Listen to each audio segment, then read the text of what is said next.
نحمده ونصلي على رسوله الكريم اما بعد فاعوذ بالله من الشيطان الرجيم بسم الله الرحمن الرحيم رب اشرح لي صدري ويسر لي امري واحلل عقدة من لساني يفقهوا قولي.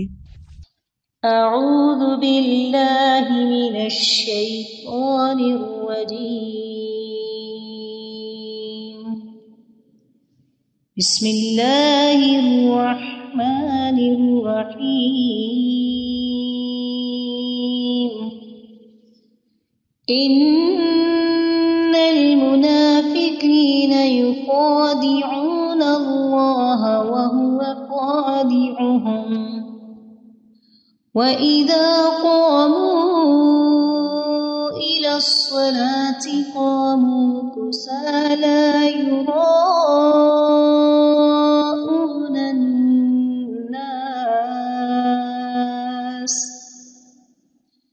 يُرَاءُونَ النَّاسَ وَلَا يَذْكُرُونَ اللَّهَ إِلَّا قَلِيلًا. بے شک منافقین اللہ کو دھوکہ دیتے ہیں حالانکہ اس نے انہیں دھوکے میں ڈال رکھا ہے، اور جب وہ نماز کے لیے کھڑے ہوتے ہیں تو انتہائی سستی سے کھڑے ہوتے ہیں، لوگوں کو دکھاوا کرتے ہیں اور اللہ کو بہت تھوڑا یاد کرتے ہیں. آج ہم انشاءاللہ سستی کے موضوع پر بات کریں گے، کیونکہ سستی جو ہے یہ نفاق کی علامت ہے، اور نفاق جو ہے، منافقت جو ہے، یہ بہت خطرناک بیماری ہے جو سستی سے جنم لیتی ہے. سستی کے لیے لفظ عربی میں کسل استعمال ہوتا ہے، اور ہم وہ دعا بھی پڑھتے ہیں نا، اللہم انی اعوذ بک من الہم والحزن والعجز والکسل. تو یہ جو کسل ہے، اس کا مطلب ہوتا ہے کہ انسان کی طبیعت دین اور دنیا کے ایسے کام کرنے سے بوجھل ہو جائے جن کے کرنے سے اسے بوجھل نہیں ہونا چاہیے، شوق سے کرنا چاہیے ان کو، لیکن انسان ان چیزوں کو کرنا نہ چاہے اور اس کی طبیعت میں کر کے تھکن ہو اور وہ بور ہو رہا ہو اور اس کا دل گھبرا رہا ہو. تو سستی جو ہوتی ہے یہ انسان کی دشمن ہوتی ہے، اور اس سے باہر نکلنے کی ضرورت ہوتی ہے انسان کو، کیونکہ یہ زندگی ہمیں ایک دفعہ ملی ہے نا، بار بار تو نہیں ملے گی. اور اگر ہم نے اس کو میکسیمم اچھے کاموں میں استعمال نہیں کیا تو آخرت میں نقصان ہوگا اور پھر سخت پریشانی ہوگی، اور پھر ہم واپس نہیں پلٹ سکیں گے اور کچھ کر بھی نہیں سکیں گے. تو اس لیے بہت ضروری ہے کہ ہم یہیں پر اس دنیا میں ہی اپنی اصلاح کر لیں اور ایسی ساری بیماریوں سے نجات حاصل کر لیں اللہ کے اذن سے، اللہ کی مدد سے. تو سستی کی دو اقسام ہیں، ایک ہے عقل کی سستی اور دوسری ہے جسم کی سستی. عقل کی سستی کیا ہے کہ انسان اسے غور و فکر میں استعمال نہ کرے، اللہ کی نعمتوں میں غور نہ کرے، ان چیزوں میں غور نہ کرے جو اس کے حال کو یا اس کے ماحول کو اور اس کے زندگی کے ساز و سامان کو بہتر کر سکتے ہوں، ان کی اصلاح کر سکتے ہوں. دنیا میں جو قومیں بھی پیچھے رہ گئی ہیں نا، ان کی بنیادی وجہ یہی ہے کہ عقل والوں اور ذہین لوگوں نے سستی کی ہے اور چیزوں کو ایجاد نہیں کیا، اور جو صلاحیتیں اللہ نے ان کو دے رکھی تھی ان کو استعمال نہیں کیا، ان کی پرواہ نہیں کی. دوسرے جو ہے وہ جسم کی سستی ہوتی ہے. جسم کی سستی جو ہوتی ہے یہ انسان کو نیکی کے کاموں سے محروم کر دیتی ہے اور خاص طور پر عبادت میں پیچھے رکھتی ہے. جیسے ابھی آپ نے یہ آیت کی تلاوت سنی کہ منافق جو ہیں جب نماز کے لیے کھڑے ہوتے ہیں تو انتہائی سستی سے کھڑے ہوتے ہیں، اور بس دکھانے کی نماز پڑھتے ہیں کہ دوسروں کو پتہ چل جائے کہ ہم نے نماز پڑھ لی، اور وہ اللہ کو بہت تھوڑا یاد کرتے ہیں. یعنی ذکر میں بھی سستی، نماز میں بھی سستی، وضو میں سستی، ہر نیکی کے کام میں سستی. اسی طرح جسم کی سستی جو ہوتی ہے وہ انسان کو دنیا میں بھی ترقی سے محروم رکھتی ہے. یعنی جو کام انسان کو اپنے جسم سے کرنے ہوتے ہیں، اگر وہ اپنے جسم کو استعمال ہی نہیں کرتا اور محنت نہیں کرتا، مشقت نہیں کرتا، تو دنیا میں بھی ترقی حاصل نہیں کر سکتا. نبی صلی اللہ علیہ وسلم جو تھے وہ سستی سے پناہ مانگتے تھے، اور صحیح مسلم میں جو دعا آتی ہے کہ رسول اللہ صلی اللہ علیہ وسلم یہ دعا فرمایا کرتے تھے، اللہم انی اعوذ بک من العجز والکسل والجبن والحرم والبخل واعوذ بک من عذاب القبر ومن فتنۃ المحیا والممات. اس کے اور ورژنز بھی ہیں لیکن صحیح مسلم میں یہ دعا اس طرح آتی ہے: اے اللہ میں عاجز ہونے، سستی، بزدلی، بڑھاپے اور بخل سے تیری پناہ میں آتا ہوں، اور میں قبر کے عذاب اور زندگی اور موت کی آزمائشوں سے تیری پناہ میں آتا ہوں. تو انسان جب بے بس ہوتا ہے اور سست ہوتا ہے تو ہر بھلائی سے محروم ہو جاتا ہے. ابن قیم کہتے ہیں کہ نبی صلی اللہ علیہ وسلم نے بے بسی اور سستی سے پناہ مانگی کیونکہ یہ دونوں ایک دوسرے کے ساتھی ہیں. تو اگر کوئی بندہ کامل عبادت نہ کرتا ہو، مثلا صرف فرض پڑھ لیے، صرف چھوٹی چھوٹی صورتیں پڑھ کے جلدی سے بس سلام پھیر دیا، اور اس بارے میں اپنی اصلاح بھی نہ کرتا ہو، کوشش بھی نہ کرتا ہو، تو یا تو وہ اس پر قدرت نہیں رکھتا، وہ کر ہی نہیں سکتا، بالکل ہی نکما انسان ہے، اور اس کا قدرت نہ رکھنا کیا ہے؟ بے بسی ہے، یعنی ہمت ہی نہیں اس کی. یا وہ اس پہ قادر ہوتا ہے لیکن کام نہیں کرنا چاہتا، اور یہ سستی ہے. یعنی ایک تو شخص ہے مثلا بیمار ہے یا بوڑھا ہے یا مجنون ہے، اس کی عقل ہی کام نہیں کرتی، یا مشلول ہے یعنی پیرالائزڈ ہے، تو وہ تو اب الگ بات ہے. لیکن ایک یہ ہے کہ پھر انسان سب کچھ ہے، ہمت، طاقت، سب کچھ ہے، لیکن بس کام نہیں کرنا، ہٹ درمی ہے. تو اس طرح انسان ہر بھلائی سے محروم ہو جاتا ہے اور پھر شر کی طرف چل پڑتا ہے. تو جو شخص کامیاب ہونا چاہتے ہیں، پہلے تو آپ اس وقت جو مجلس میں موجود ہیں وہ اپنے آپ سے پوچھیں کہ واقعی آپ کامیاب ہونا چاہتے ہیں؟ اگر کامیاب ہونا چاہتے ہیں تو اس کے لیے سستی کو چھوڑنا بہت ضروری ہے. ابو حاتم کہتے ہیں کہ کامیابی کا سبب یہ ہے کہ سستی اور کاہلی کو چھوڑ دیا جائے، کیونکہ یہ محرومی کے اسباب میں سے ہے. سستی انسان کی پروقار شخصیت کی بھی دشمن ہے، اور خاص طور پر اگر انسان کو کسی کام کا موقع مل جائے، جیسے آپ لوگوں کو قرآن مجید کی تعلیم حاصل کرنے کا موقع ملا ہوا ہے، اور پھر اس کے بعد آپ اپنے کورس کو پراپر طریقے سے نہ کریں، ٹیسٹ کی تیاری نہ کریں، وقت پر ٹیسٹ میں حاضر نہ ہوں، ری ٹیسٹ ٹائم پر نہ دیں، اور اپنی جوانی کا، اپنے وقت کا، اپنی عمر کا 1 سال وہ صرف سستی میں گنوا دیں، تو یہ تو بہت بڑی غلطی ہے، اور یہ تو اپنے لیے تباہی لانا ہے. یعنی یہ ناکامی، کیونکہ بہت سے اسٹوڈینٹس جب ایڈمیشن لیتے اور پاس نہیں ہوتے اور پھر سال گزار کے چلے جاتے ہیں، نہ سرٹیفکیٹ لیا، نہ کوئی قرآن مکمل کیا، اور نہ ہی کوئی جو کرنے کے کام تھے وہ کیے، نہ پوری طرح سارے لیسن سنے، نہ سارے سبجیکٹس اٹینڈ کیے، کبھی صبح دیر سے آیا، یعنی مختلف طریقے سے اپنا وقت ضائع کیا. تو پھر آپ دیکھیے کہ کل قیامت کے دن کتنی ریگریٹس ہوں گی کہ کاش ہم اپنا یہ وقت صحیح طرح استعمال کرتے. اور اگر ہم ان لوگوں کو دیکھیں گے جو ہم سے آگے نکل گئے تو ہمیں کتنی شرمندگی اور کتنی پریشانی ہوگی کہ ہمارے پاس بھی یہی وقت تھا اور ہم کر بھی سکتے تھے لیکن ہم نے نہیں کیا، تو اپنے ساتھ دشمنی کی. تو ایسا شخص کبھی بھی اپنے مقاصد میں کامیاب نہیں ہوتا جو سستی کا مظاہرہ کرتا ہے، اور اس کی جو آرزویں ہوتی ہیں بس وہ آرزویں ہی رہ جاتی ہیں. اور بعض اوقات یہ ہوتا ہے کہ انسان ندامت کے ساتھ ساتھ اس پہ نحوست بھی طاری ہو جاتی ہے. تو سستی کے خلاف ہم نے جنگ کو جیتنا ہے. ٹھیک ہے، ہم نے سستی کے خلاف ایک جنگ کرنی ہے اور پھر اس میں جیتنا بھی ہے. ابن قیم کہتے ہیں جب رات چھا جاتی ہے تو نیند اور بیداری کے درمیان ایک جنگ واقع ہو جاتی ہے. پس شوق اور خوف بیداری کے لشکر میں اگلی صف میں ہوتے ہیں، اور سستی اور کمزوری غفلت کے لشکر میں اگلی صف میں ہوتے ہیں. ان دونوں آپس میں آمنے سامنے ہوتے ہیں. پس شوق رکھنے والا شخص سچا حملہ کرتا ہے تو وہ کمزوری اور نیند کے لشکر کو شکست دے دیتا ہے اور مال غنیمت حاصل کر لیتا ہے. پھر جب فجر طلوع ہوتی ہے تو مال غنیمت کے حصے تقسیم ہو چکے ہوتے ہیں اور سونے والوں کو اس کی کچھ خبر نہیں ہوتی. تو جو شخص سستی کا عادی ہوتا ہے پھر آرام پرستی کی طرف مائل ہوتا ہے تو وہ جب اٹھتا ہے تو بھاری بدن، بھاری سوچ اور پریشانی کے ساتھ اٹھتا ہے. اب یہ ہے کہ اس کی وجوہات کیا ہوتی ہیں، تھوڑی سی وجوہات بھی ہمیں معلوم ہونی چاہیے. سب سے پہلی چیز تو نفاق ہے، اور نفاق کی وجہ سے انسان دینی فرائض میں سستی کا شکار ہوتا ہے. کیونکہ منافق کی نیت اچھی نہیں ہوتی. اگر کوئی کام کرتا بھی ہے عبادت وغیرہ تو ریاکاری دکھاوے کے لیے کرتا ہے, لوگوں کی دنیا کی سزا سے ڈرتے ہوئے ایسے کرتا ہے کہ اگر نماز نہیں پڑھی تو ماں باپ کیا کہیں گے, وہ گھر سے نکال دیں گے, یا یہ کہ پھر میں لوگوں کی نظروں سے گر جاؤں گا. اسی طرح یہ ہے کہ لیسن صرف استاد کے ڈر سے یاد کرنا, قرآن کے شوق میں یاد نہ کرنا, قرآن سے محبت کی وجہ سے یاد نہ کرنا, ڈپلوما کورس کرنا تعلیم القرآن کا لیکن اللہ کی خوشنودی کے لیے نہ کرنا, صرف ماں باپ کی خاطر کر لینا, یا پھر یہ کہ لوگوں کو بتانے کے لیے جی اس نے قرآن پڑھا ہوا ہے.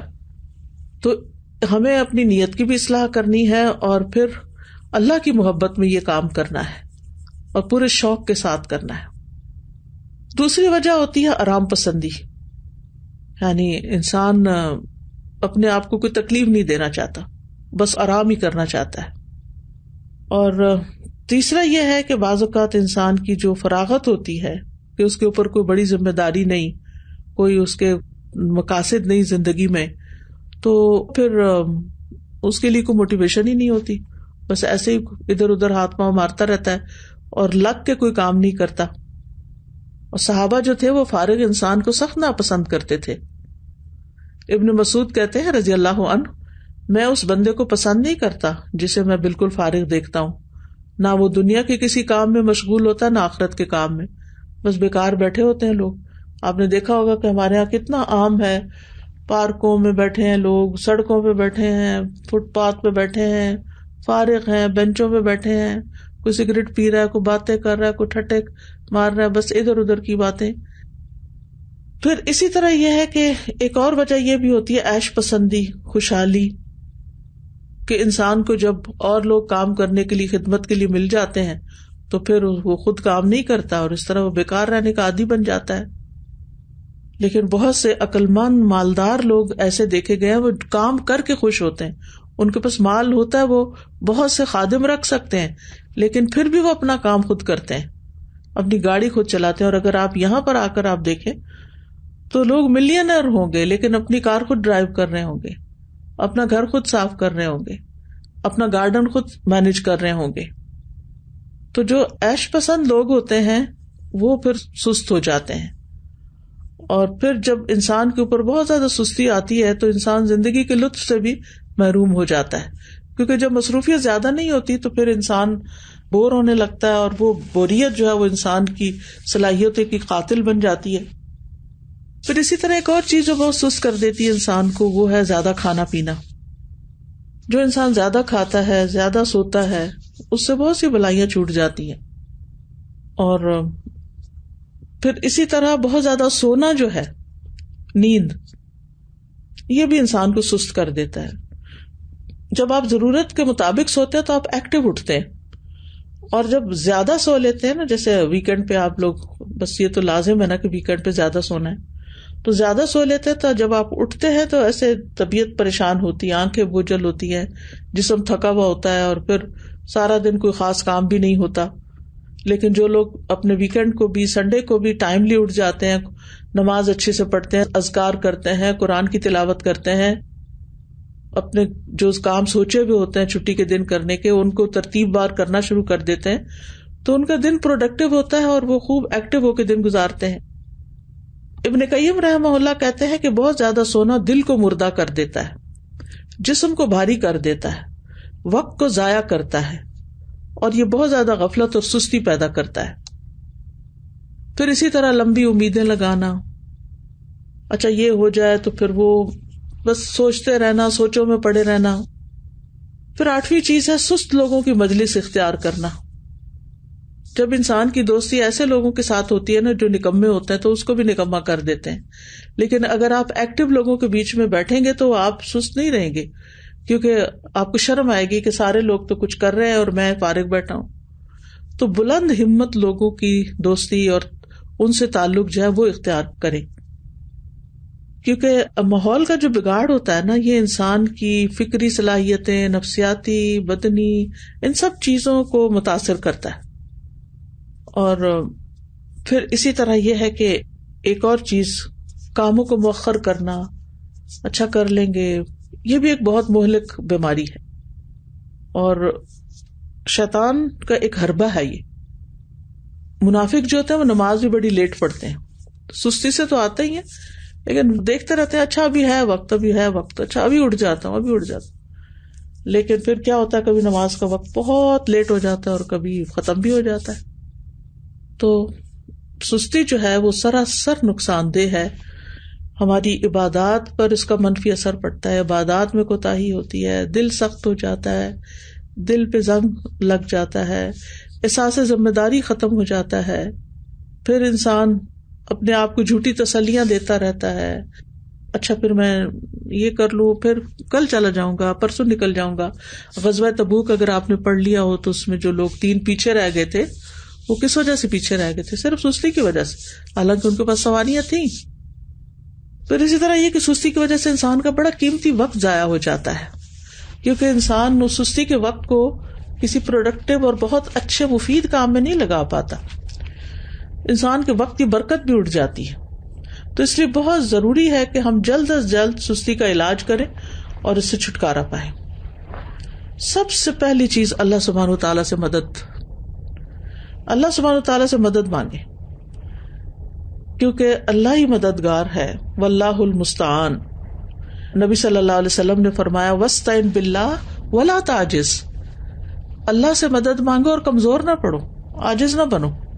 اسی حدیث میں آتا ہے احرص علی ما ینفعک, جو چیزیں تمہیں نفع دینے والی ہیں ان کی حرص رکھو, یعنی ان کے لیے ایک شوق رکھو اپنے دل میں. تو بہرحال اللہ سے مدد مانگنی اور نیت کر لینی ہے کہ میں نے اللہ کی مدد سے انشاءاللہ اپنی سستی چھوڑ دینی ہے.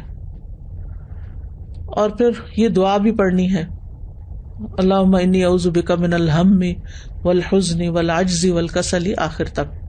یہ روزانہ کی دعاؤں میں شامل کر لیں. مثلاً آپ نماز کے بعد بھی پڑھ سکتے ہیں, اتحیات کے جب دروشی پڑھ لیتے ہیں اس کے بعد دعائیں کرنے کا وقت ہوتا ہے اس وقت بھی پڑھ سکتے ہیں.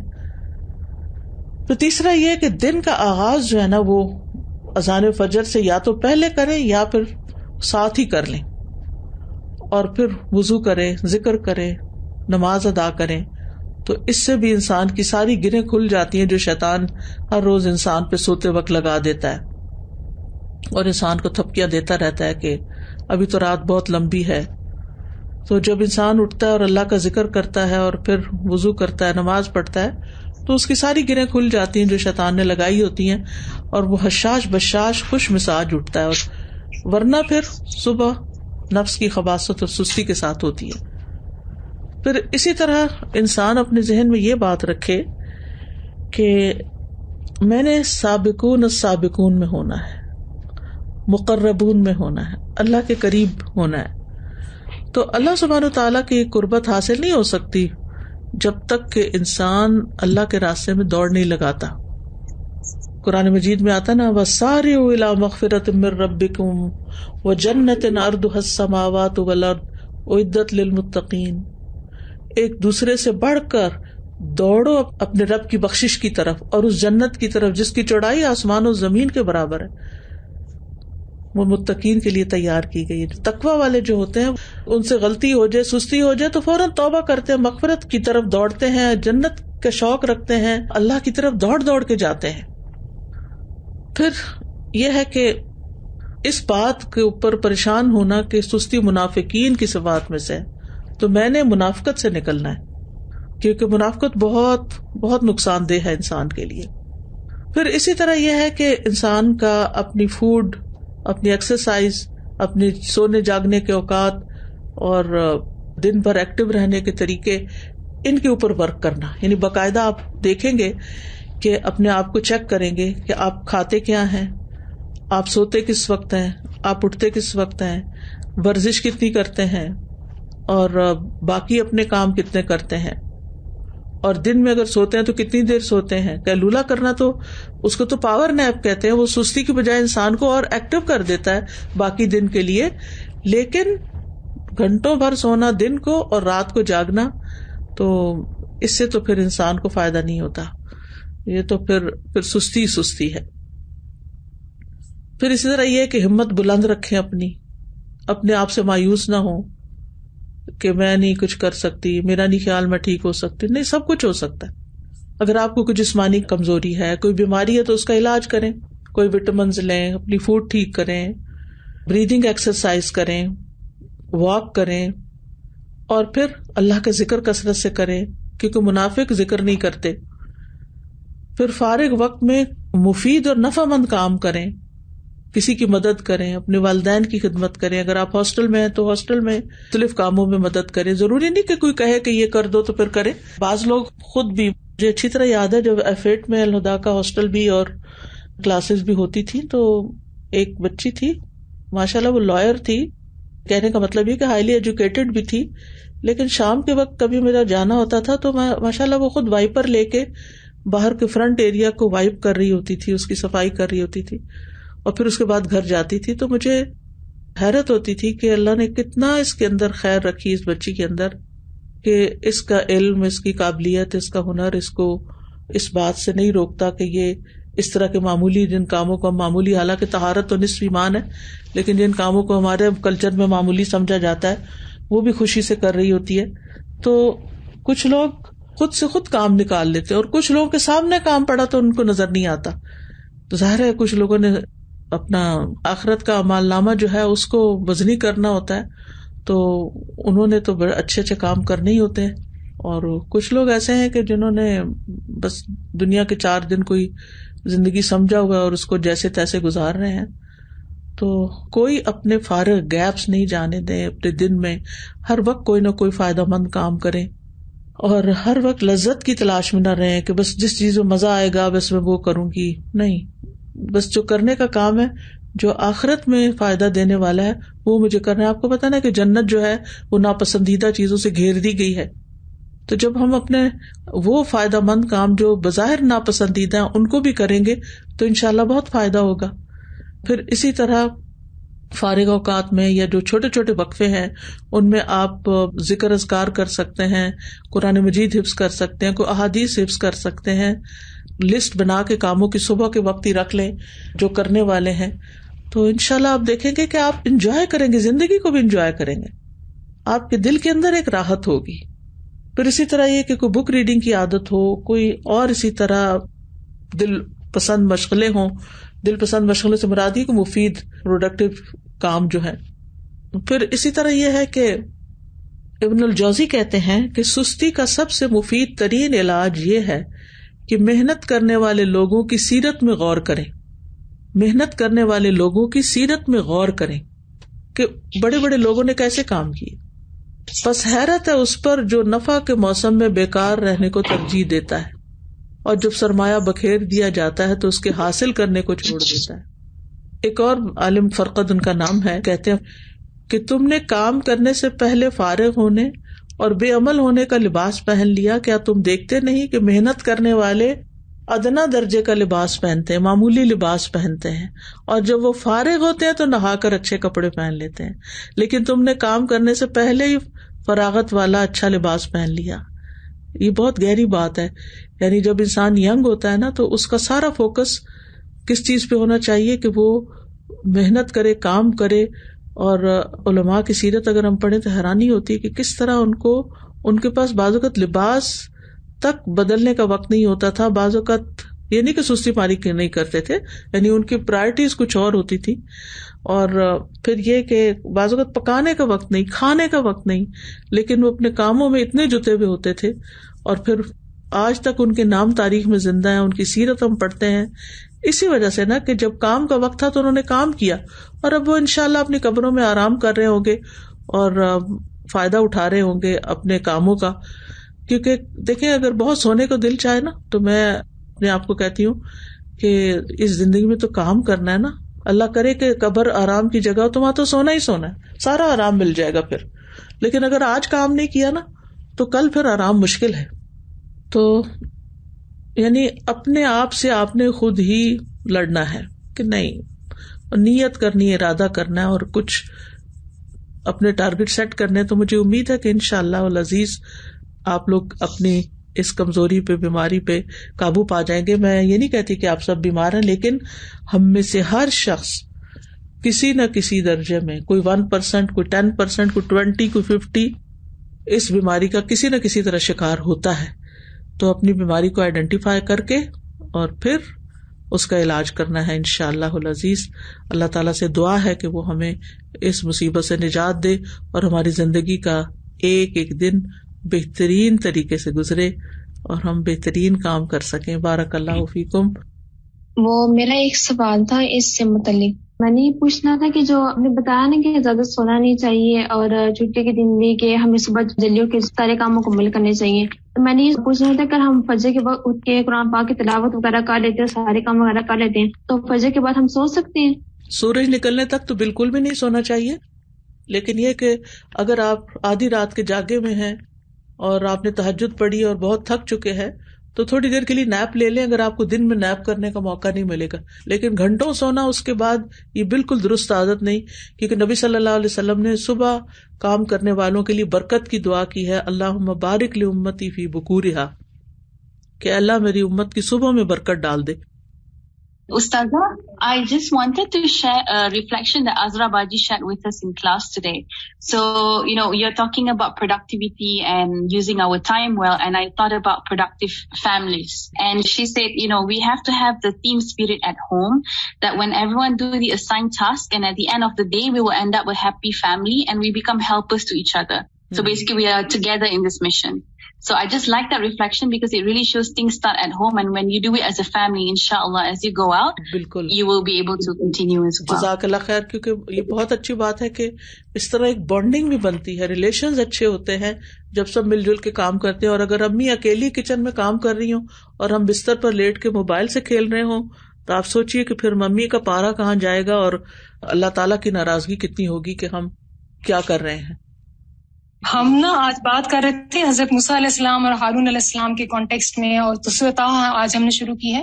تو اس میں جب اللہ سبحانہ وتعالیٰ ان کو نبوت دیتے ہیں، موسیٰ علیہ السلام کو اور ان کے ساتھ ہارون علیہ السلام کو، تو ان کو جو پہلی بات بھیجتے ہیں مشن پر، تو اذهب انت واخوک بآیاتی ولا تنیا فی ذکری. ابھی جو آپ نے بات کی نا ذکر میں سستی کرنا، تو ذکر جو ہے ایک بوسٹنگ ہے، ایمان بوسٹنگ چیز ہے اور ہر چیز کی بیوٹی ہے. اور ایک کوٹ میں صرف شیئر کرنا چاہتی ہوں، hard work beats talent when talent doesn't work hard. ٹھیک ہے، جزاک اللہ خیر. جی مجھے یہ پوچھنی تھی کہ میں 2 یا 3 دن سے زیادہ ایک چیز کو کنٹینیو نہیں رکھ پاتی، جیسے میں صبح اٹھتی ہوں تو 2 یا 3 دن اس سے زیادہ نہیں کنٹینیو ہو پاتا. جی، اس کے لیے جو ہے اس کے لیے یہ ہے کہ آپ اپنے قریب کے لوگوں میں سے کسی کی مدد لیں اور ان سے، یعنی جیسے ہوتا ہے نا کہ بندہ خود اٹھ نہیں پاتا تو کوئی ہاتھ پکڑ کے اٹھاتا ہے، تو اسی طرح وتواصوا بالحق وتواصوا بالصبر ضروری ہوتا ہے. کچھ کام ایسے ہیں کہ جو مل کے کریں تاکہ اگر آپ سلپ ہونے لگے تو کوئی آپ کو پکڑ لے. جس طرح ریسرچ کا ہوتا ہے، ریسرچ میں بتایا جاتا ہے کہ 8 سے 10 گھنٹے آپ کی سلیپ ہونی چاہیے، لیکن جب ہم سیرہ پڑھتے ہیں تو اس سے ہمیں یہی پتہ چلتا ہے کہ صحابہ کرام کا کیا طرز عمل تھا اور نبی کریم صلی اللہ علیہ وآلہ وسلم کی نیند کتنی تھی. تو ہم اس پر عمل کریں تو ہماری زندگی بہت بہترین ہو سکتی ہے. بالکل. آپ دیکھیے کہ اگر ہم 8 گھنٹے بھی روز سوتے ہیں نا اور 60 سال کی بھی زندگی ہو تو اس کا مطلب ہے 20 سال تو صرف سو کے ہی گزار دیے ہم نے، تو کیا خسارہ کیا. تو اس لیے کوشش یہ کرنی چاہیے کہ اپنی سلیپ کو اس طریقے سے مینج کریں کہ جس میں سو کے وقت ضائع نہ ہو. ہم نے 15ویں بارے میں بھی پڑھا کہ آج کے کام کو کل پر مت چھوڑیں. جیسے کہ آج آپ نے بھی بات کی تو میں نے اس ٹائم بھی یہی سوچا تھا، میں یہ نمازوں میں تھوڑی سی میں دیر کر دیتی تھی، لیکن ابھی اس ٹائم بھی میں نے اپنے دل میں عہد کیا اور آج دوبارہ یہ عزم میرا پختہ ہو گیا ہے کہ اب جو ہے میں نے آج کے کام کو کل پہ نہیں چھوڑنا، کیونکہ یہ بھی نفاق کی ایک علامت ہے. انشاءاللہ وہ آپ ایسا ہے کہ آپس میں بڈیز بنائیں کہ جو ایک دوسرے کو پکڑ کے رکھیں اور ایک دوسرے سے پوچھتے بھی رہیں کہ تمہارے آج کے یہ سارے ٹارگیٹس پورے ہو گئے. یعنی اپنے ٹارگیٹ سیٹ کرے کہ اتنی میں نے تلاوت روز کرنی ہے، اتنے اذکار کرنے ہیں، اتنی بک ریڈنگ کرنی ہے، اتنے گھر کا کام کرنا ہے، اتنا ہوم ورک، یعنی سارے کام جو آپ کے کرنے کے ہیں ان کی ایک لسٹ بنی ہوئی ہو اور اپنے آپ کو خود محاسبہ کریں، چیک کریں آپ سب لوگ. اور پھر جو چیز نہ ہو تو ایک دوسرے سے اپنے ساتھی سے ڈسکس بھی کریں تاکہ وہ آپ کو ٹپس دیں کہ آپ کس طرح آگے بڑھیں. میں یہاں پہ استاذہ ایک بات ایڈ کروں گی کہ جیسے ابھی آپ نے بات کی تھی نا کہ ہمیں اپنے آپ کو مختلف پازیٹیو باتیں بولنی چاہیے اور اپنے آپ کو جیسے پش کرنا چاہیے. تو میں نے استاذہ ایک ریسرچ پڑھی تھی اور مجھے نا بہت زیادہ اس سے اس طرح ہیلپ ہوئی، جس سے اس میں انہوں نے کہا کہ ہمارے برین میں یہ کوالٹی ایبلٹی ہوتی ہے کہ ہم اس کو ری گرو کر سکتے ہیں. جیسے بعض دفعہ ہوتا ہے کہ ہمارے ذہن میں نا کچھ سوچیں بلٹ ہو جاتی ہیں اور ہم اپنے آپ کو کہتے ہیں میں یہ بھی نہیں کر سکتی, مجھ سے یہ بھی نہیں ہوتا. لیکن جب انسان اپنے آپ کو پازیٹیو جملے بولنا شروع کر دے کہ میں یہ کر سکتی ہوں اور یہ ہو سکتا ہے, اور پھر جیسے الحمدللہ مسلمان ہونے کی حیثیت سے ہمیں ساتھ یہ بھی ایڈ کر لینا چاہیے کہ اللہ آسانی کریں گے, اللہ مدد کریں گے. تو میں نے بہت اس میں نا جیسے خود بھی یہ چیز پریکٹس کی اور الحمدللہ اس سے فائدہ بھی بہت ہوا. دوسرا پوائنٹ ایک یہ ہے کہ جیسے آپ نے استاذہ ہمیں جب میرا جینا مرنا پڑھایا تھا نا, تو اس وقت ایک آپ نے ہم سے ایکٹیویٹی کروائی تھی اسکیڈول بنانے کی, اور الحمدللہ ویسے تو بہت لوگ اسکیڈولز بناتے ہیں اور دن میں کرنے کے کام لکھتے ہیں, لیکن اس میں جو بہت زبردست چیز تھی وہ یہ تھی کہ اپنے کاموں کو اچیو کرنے میں جو ڈسٹریکشنز اور رکاوٹیں ہیں نا وہ لکھیں. اور اس سے استاذہ مجھے پرسنلی بہت زیادہ ہیلپ ہوئی, کیونکہ بعض دفعہ ہم کوئی کام شروع کرتے ہیں اور پھر بیچ میں ایک ڈسٹریکشن آ گئی, دوسری آ گئی. تو ایک کورس میں ہم لوگوں نے جب یہ ایکٹیویٹی کرائی اور میں نے جب اسٹوڈنٹ سے کہا کہ صرف 3 گھنٹے کا آپ نے اسکیڈول بنانا ہے اور مجھے بتانا ہے کہ پہلے 3 گھنٹے میں کون سی ڈسٹریکشن تھی, اور میں یہ دیکھ کے حیران ہو گئی کہ 80% اسٹوڈنٹس نے کہا کہ فون ہماری سب سے بڑی ڈسٹریکشن تھی, جس کی وجہ سے مثلا ہم ترجمہ نہیں یاد کر سکے, ہم نے تجوید کا لیسن ریوائز کرنا تھا ہم وہ نہیں کر سکے, ہمیں اور کام کرنے تھے. تو پھر الحمدللہ یہ تھا کہ پہلے تو اپنی ڈسٹریکشنز اور رکاوٹیں لکھیں جو اس کام میں آ رہی ہیں, اور دوسرا یہ کہ پھر طریقے سوچیں کہ اس کو ہم نے کیسے اوور کم کرنا ہے. تو انشاءاللہ اگر یہ ایک تو پازیٹیو اپنے آپ کو ٹریگرز دینا اور دوسرا اپنا اسکیڈول بنا کے اس کو فالو کرنا, تو انشاءاللہ یہ چیز بھی ہمیں ہیلپ کرتی ہے کہ لیزینس پہ انسان اوور کم کرے. بارک اللہ فیکم. جزاکم اللہ خیرا کثیرا. جی استاذہ جی, میں سوچ رہی تھی کہ میں نے ایک جگہ کہیں پڑھا تھا, کسی کا کال تھا چھوٹا سا, کسی نے کسی عالم سے پوچھا کہ سستی کا کیا علاج ہے, تو انہوں نے کہا سستی کا علاج چستی ہے. صحیح بات یہ ہے کہ ہمیں ایکٹیو ہونے کی ضرورت ہے. اگر ہم اپنے ساتھ شعوری ڈیسیژن کر لیں گے تو انشاءاللہ تعالی ہم ایکٹیو ہو جائیں گے انشاءاللہ. استاذہ یہاں پہ آ کے نا مجھے تھوڑا سا نا کمپیریزن کرنے کا موقع ملا کہ پاکستانی قوم اور یہ جو یہاں پہ جو ہے کمیونٹی, ان میں بیسک فرق کیا, اور وہ ہے مسلسل محنت, مسلسل جو ہے نئی ٹیکنالوجی کو اپنانا, اور لگاتار they work so hard but only for their دنیا. اور میں ایک ابھی پچھلے دنوں ایک رپورٹ پڑھ رہی تھی اور ایک ویڈیو بھی تھی اس سے ریلیٹڈ کہ پاکستانی قوم جو ہے نا اس کا مستقبل اتنا اسٹیک پہ ہے کیونکہ انہوں نے محنت کرنی چھوڑ دی ہے, اور اب ہر جگہ سکلز والے بندے لیے جا رہے ہیں. UAE کی مثال ہمارے سامنے ہے, مختلف اور جگہوں سے بھی پاکستانیوں کو باقاعدہ نکالا جا رہا ہے اس وجہ سے کہ وہ محنت نہیں کرتے. تو یہ ہماری قوم کی جو ہے نا سستی اور جو محنت نہ کرنے کی عادت ہے, لگژری میں رہنا, یعنی کاہلی میں اور آگے بڑھنے کا جذبہ نہ ہونا, یہ پہچان ہماری قوم کی بنتی جا رہی ہے. مجھے تو اس دن سے اتنی فکر ہوئی ہے, اللہ تعالیٰ ہمیں جگا دے اس سے, آمین. جی استاذہ, ایک بات میرے ذہن میں یہ آ رہی تھی کہ بہت زیادہ سوچنا بھی ہمیں بہت سارے کاموں سے پیچھے کر دیتا ہے. تو یہ ضرور دیکھنا چاہیے کہ ہم جتنا سوچ رہے ہیں اس کے اکارڈنگ کیا اتنا ہی کام بھی کر رہے ہیں, تو اکثر ایسا ہو جاتا ہے. بالکل.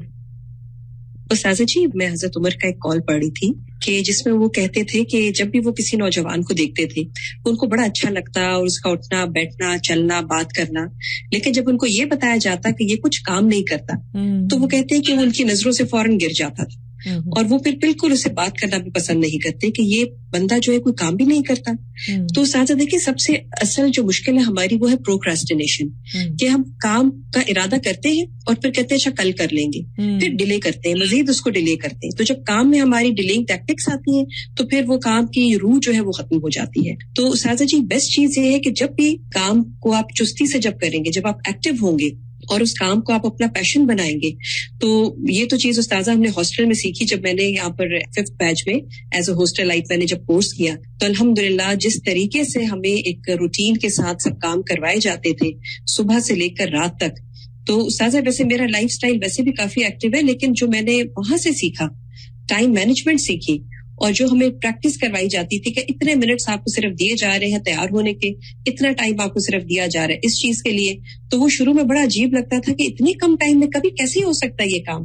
لیکن استاذہ آج اس کا ہم دیکھ رہے ہیں, اس کے جو فروٹس ہیں وہ آج ہمیں پتہ چل رہے ہیں کہ اس پریکٹس کا 1 سال کی الحمدللہ کتنے ہم نے اس سے فائدہ اٹھایا. الحمدللہ ایکٹیو لائف پہ ہم چلے گئے کس طرح سے.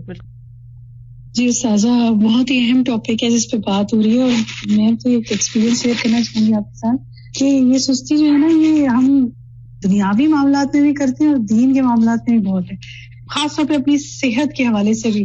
جیسے میں پلان کری تھی کہ میں نے واک شروع کرنی ہے, کیونکہ سارا دن بیٹھ کے کرنے والا کام ہوتا ہے, واک رہ جاتی ہے, کچھ نہ کچھ اثر ہوتا ہے, تو وہ ٹال رہی تھی. اچھا کر لوں گی, کل کر لوں گی, وہی بات, آج نہیں کل یہ مسئلہ ہے. پھر ایک دن میں اپنے فادر کے پاس بیٹھی ہوئی تھی, ان کو میں نے دیکھا ہی used to walk a lot in his whole life, اب تو بستر پہ ہی ہے. ان کو دیکھتے دیکھتے مجھے خیال آیا کہ میرے پاس کتنا کم وقت ہے. اور اگلے دن یہ ہوا کہ میری ایک بہت کلوز کولیگ ہے, وہ ایک دم بستر پہ پڑ گئی نا, اتنی ایکٹیو لڑکی ہے وہ, تو اس نے مجھے کہا کہ آج میں کروٹ بھی نہیں لے پا رہی, تو میں سوچ رہی ہوں کہ میری باڈی کتنی قیمتی ہے. تو میں نے اس دن ریئلائز کیا کہ ہم سوچتے ہیں ہمارے پاس بہت وقت ہے, اچھا کل کر لیں گے, پرسوں کر لیں گے. وہاں سے مجھے خیال آیا کہ واقعی دنیا کے کاموں کے لیے تو اپنی صحت یا دوسری چیزوں کی ہیلدی لیونگ کے لیے بھی ہمیں کوشش کرنی چاہیے, اور آخرت کے لیے اجر کمانے میں تو ہمارے پاس نہیں وقت ہے ہی نہیں. کیا پتا اگلا دن نصیب ہے یا نہیں. الحمدللہ آئی اسٹارٹڈ واک, اللہ مجھے اس کی استقامت دے. تو میں تو بس یہ سمجھتی ہوں کہ ہر دن کو نا ایسا سمجھنا چاہیے کہ بس زندگی کا یہ پتہ نہیں آخری دن نہ ہو, میکسیمم اس میں وہ ڈیڈز کر لیں کہ اللہ راضی ہو جائے ہم سے انشاءاللہ. جی, میں پرسوں کتاب التوحید کا لیکچر سن رہی تھی, تو اس میں وہ بات یہی ہو رہی تھی, بہت ہی عمدہ لیکچر تھا کہ بعض دفعہ انسان نیکیاں کرتا رہتا ہے اور پھر سست ہو جاتا ہے, یعنی ارادہ بھی ہوتا ہے لیکن سستی چھا جاتی ہے, تو اس کی کیا وجہ ہوتی ہے. تو اس پہ انہوں نے بہت ساری جو وجوہات بتائیں, ان میں سے ایک وجہ یہ بھی بتائی کہ بعض دفعہ انسان کو جب کوئی نعمت ملی بھی ہوتی ہے یا کوئی نیکی کر رہے ہوتے ہیں, تو اس کا حق ویسے ادا نہیں کرتے جیسے ہونا چاہیے. جیسے نماز ہی انہوں نے کہا کہ جوانی میں قوت ملی بھی ہوتی ہے تو نماز نہیں پڑھتے, دل نہیں چاہتا, یا پڑھ لیتے ہیں. پھر ایک عمر آتی ہے جب دل چاہتا ہے کہ سجدے کریں, اس وقت صحت نہیں ہوتی ہے. تو انہوں نے کہا کہ یہ جو چیز ہے انسان کے اندر کہ قدر کرنا نعمتوں کی, اور پھر وقت کی, اور اپنے جو فرائض ہیں ان کی, اور واجبات میں سستی نہ کرنا, کیونکہ کچھ چیزیں ایسی ہیں جن میں شاید سستی چل جاتی ہوگی, جیسے دنیا کے کچھ کام ایسے ہیں, لیکن واجبات میں سستی نہیں چل سکتی. اور اسی پر انہوں نے کہا کہ اللہ سے دعا کرنا اور اپنے سبب کو جان کر اس پر توبہ کرنا اور اس پر اپنی اصلاح کر لینا, اس کو لوٹانے کا ذریعہ ہے کہ انسان کی وہ چستی, وہ توفیق واپس آ جاتی ہے. اور کبھی بھی اس کا الزام اللہ کو نہ دیں کہ اس نے مجھے توفیق نہیں دی, یہ بات نہ کہیں. اور آپ جتنا اسباب جانیں گے, آپ کو 1 منٹ میں پتہ چل جائے گا کہ آپ کی وجہ کیا تھی. اور پھر انہوں نے کافی اس کی وجوہات بتائی. انہوں نے کہا کہ پھر انسان کو مختلف جو سزائیں ملتی ہیں وہ ریکگنائز نہیں کر رہا ہوتا کہ دنیا میں کیا کیا ہے. جیسے جسمانی سزا بعض دفعہ انسان کو ملتی ہے, جیسے نفسیاتی ڈپریشن. جیسے ابھی آپ نے کہا کہ فارغ ہو کر بھی انسان بعض دفعہ ڈپریشن میں چلا جاتا ہے, صرف یہ نہیں کہ کام نہ ہونے سے. پھر مال میں برکت اٹھ جاتی ہے, خاندان میں لڑائیاں یا بے رخی شروع ہو جاتی ہے. واقعی ایک سستی انسان کو بہت زیادہ پیچھے رہ جاتی ہے, اللہ سے بھی رشتے میں دور کر دیتی ہے اور نیکی سے بھی دور کرتی ہے. بالکل. میں یہاں پر شیئر کرنا چاہوں گی کہ ایز اے مدر آف 4, پھر گھر کے اندر جس طرح روٹین ہے ڈیو ٹو کووڈ, تو بہت زیادہ اوور ویلمنگ ہو گیا تھا کہ بس ہر وقت بچے اور سمجھ نہیں آیا تھا کہ کیسے پروڈکٹیوٹی کروں.